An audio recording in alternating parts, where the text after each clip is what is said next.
দ্বিতীয় আন্তর্জাতিক সাধারণ বিজ্ঞান অলিম্পিয়াড চাঁদপুরে এমন একটি ব্যতিক্রম আয়োজন সম্পন্ন হয়েছে। সরকারি কলেজ প্রাঙ্গণে এই আয়োজনে প্রথম শ্রেণী থেকে বিশ্ববিদ্যালয় শিক্ষার্থী পর্যন্ত 5 শতাধিক শিক্ষার্থী অংশ নিয়েছে, যাদের প্রত্যেকের মেধা যাচাইয়ের প্রতিযোগিতা হয়েছে। শিক্ষার্থীরা এই ধরনের আয়োজনে অংশগ্রহণ করতে পেরে দারুণ খুশি। সেকেন্ড ইন্টারন্যাশনাল জেনারেল সায়েন্স অলিম্পিয়াডের একটা প্রতিযোগিতা আছে, সেটাই দিতে এসেছে। এখানে অনেক ভালোই লাগতেছে। এই প্রতিযোগিতায় অংশ করে খুবই আমার ভালো লেগেছে, আমি অনেক হ্যাপি। আর এখানে আমি যেহেতু জাতীয় পর্যায়ে যেতে চাই, এটাই আমার একমাত্র আশা।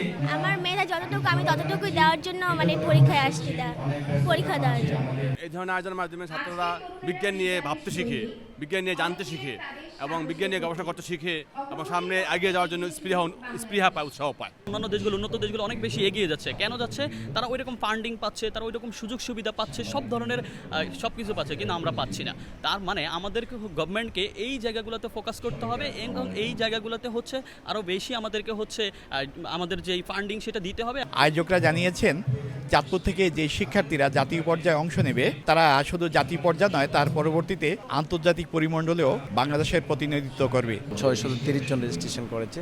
আমরা চাই এদেশের ছাত্রছাত্রীদেরকে বিজ্ঞান মনস্ক করা এবং আগামী দিনে এই দেশকে যাতে আমরা কয়েকজন বিজ্ঞানী তৈরি করতে পারি। শিক্ষার্থীদেরকে বিজ্ঞান মনস্ক করতে হবে, আমাদের বিজ্ঞান চর্চা উদ্বুদ্ধ করতে হবে। আমরা যদি বিজ্ঞান এবং প্রযুক্তিতে উন্নতি না করতে পারি, আমরা যদি এটা চর্চা না করি, তাহলে এই দেশটাকে আসলে আমরা উন্নতির শিখরে নিতে পারবো না।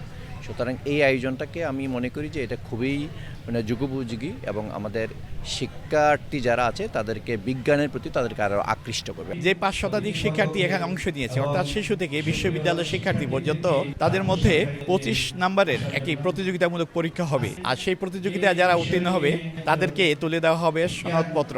একই সঙ্গে জেলা পর্যায়ে যে 50 জন উত্তীর্ণ হবে, তারা জাতীয় পর্যায়ে অংশগ্রহণ করার সুযোগ পাবে। ফারুক আহমদ, সময় সংবাদ, চাঁদপুর।